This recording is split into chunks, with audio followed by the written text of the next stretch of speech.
it goes back to the happiness thing, right? I had been in engineering school and then I had worked for about 8 years in the transportation consulting world, going through the motions and knowing that I have a really good salary, I have all this, I just don't feel happy. Sometimes money makes people happy, but I guess it's just not me. I would rather have experiences than money. Of course, I don't devalue money. I mean, money is important, but money is only like a tool as far as buying you more time to do the things that you love, right? And then so for me, I wasn't feeling the happiness being an engineer. And I just randomly came across a person that was involved in that industry as a producer, as a rapper. And then it became like, hey, why don't you come to my studio and check out some stuff? I'm cutting some new tracks.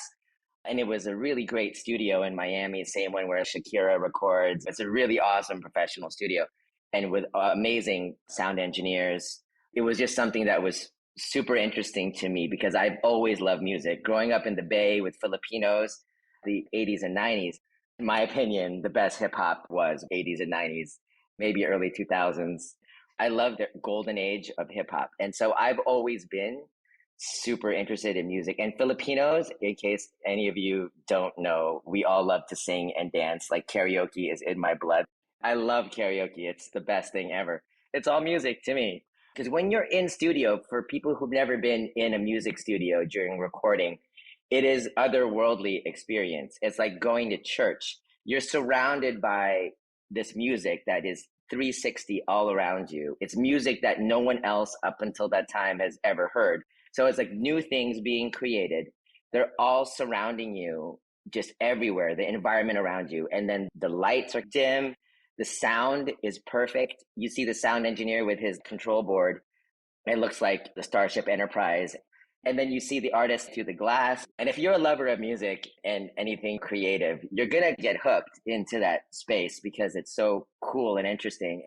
And then so it started off initially as, hey, let's try to help get a few of these songs out there, the songs doing well and things happening, and then focusing really, really hard on building a base of followers and fans in Miami, which is a hard city anyway to begin with. Not having any background in this at all, probably the most entrepreneurial of things because you're just trusting fate and trusting people that you meet through another person.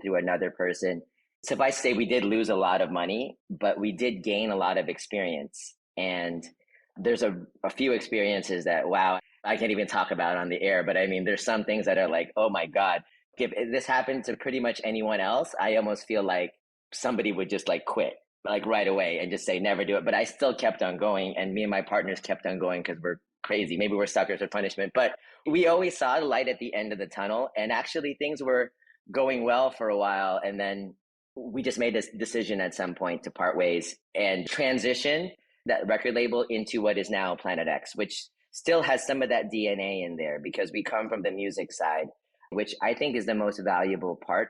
Some people say it was a failure. I don't look at it that way because a failure would mean like nothing came of it. But we had a lot of experience that we learned that helps us now in our entertainment related things. Just the contacts that we made were amazing. My agency represents a few brands, a Filipino rum that's called Tanduay rum, an Indian vodka called Smoke Lab vodka, and then Tierra de Ensueño, which is the tequila that's coming out in May.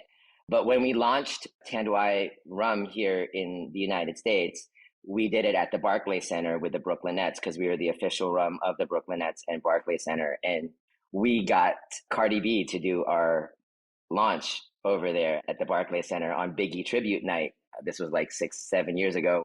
But suffice to say, that was something that happened because of the years that I put in the music industry.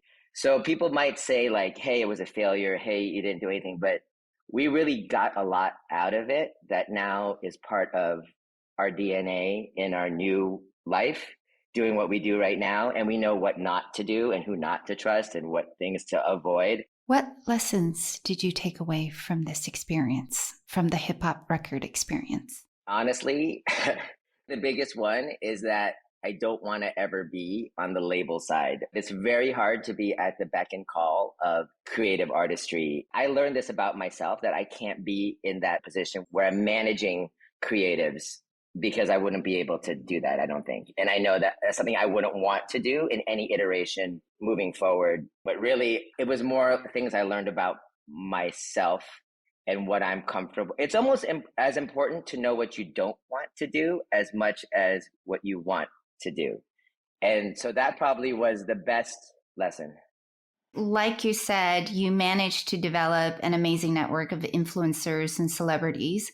So you were able to capitalize on that to found your current company, Planet X.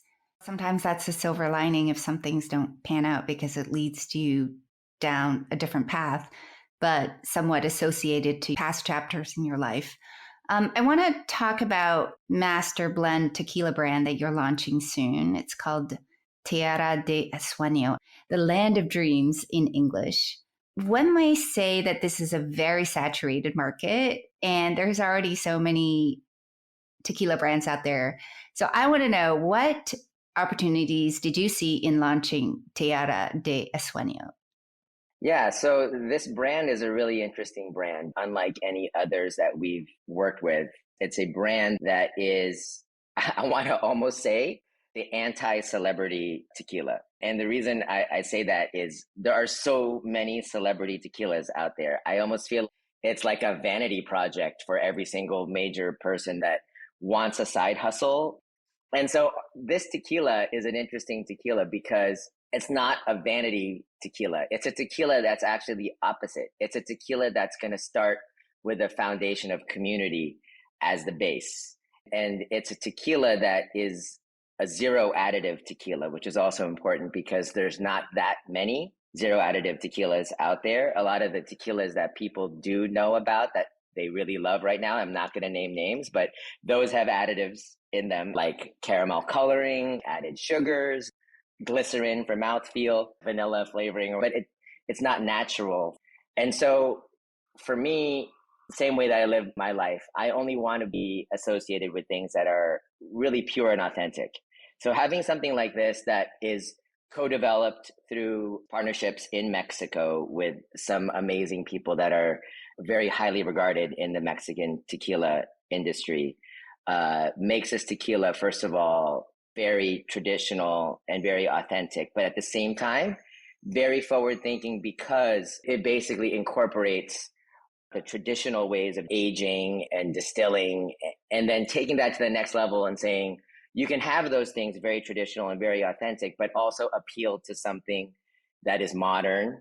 When the tequila gets released, it's going to be about community first. People are going to be able to be part of a platform that celebrates and elevates people that are rising stars in different types of areas and pairing them with mentorship, but in a way where you can create cool content, but at the same time for everybody that wants to celebrate their individuality, celebrate something about their culture, and share that with the world and partner with the brand, enhance that message of community and sharing. And we all deserve something good. I feel like that's part of it. We all deserve something great. And you don't have to be a celebrity. You don't have to follow anybody. You just need to know that you're worth it and you deserve something really great. And if you want to have something really great to celebrate with, here's something really great to celebrate with. And look who else is celebrating it with you. There are all these amazing people that are celebrating this thing with you too. And that puts you in great company. When we build something from community ground up and it's not tied to a celebrity, I think the messaging for that tequila is going to be very strong, and the packaging is beautiful. I'm all about bringing products to the market that are different and that have a sort of different identity to them. So this Filipino rum, this Indian vodka, and now this zero additive, amazing Mexican tequila that's going to even be sold in Mexico. Mexicans are going to drink it. I wanted to ask you, why the land of dreams?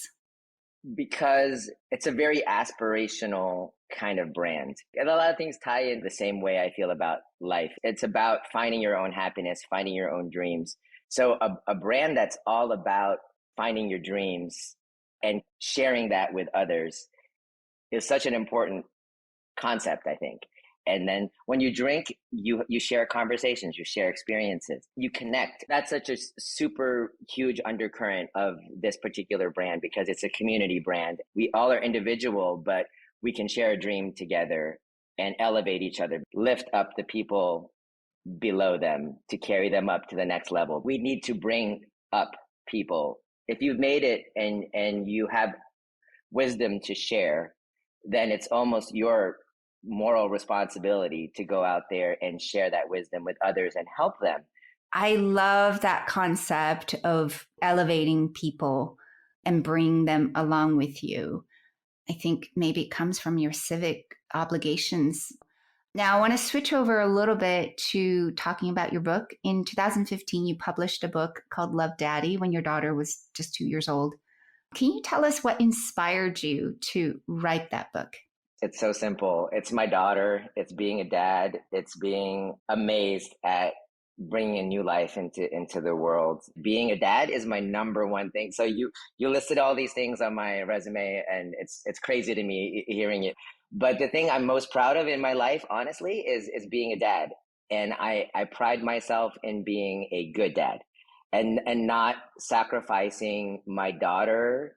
I always put her ahead of all things in my schedule, in my life. I became acutely aware of a lot of things that I didn't know until she was born. And then when she was born, I started realizing how time is fleeting. The Beatles are one of my favorite band of all time.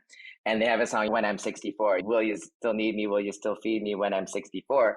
And then so I was thinking about it as I was feeding her one night. And I was like, does the love continue? Is it going to get passed down again for generations? And then so I just wanted to leave something for her to know that I love her. Also for her to know that I had this feeling. It made me very aware of being a dad and being a son at the same time when my daughter was. To continue listening to this episode, please visit thefounderspirit.com or search for The Founder Spirit on Apple, Spotify, or Google Podcasts. Thanks for tuning in. I'm your host, Jennifer Wu.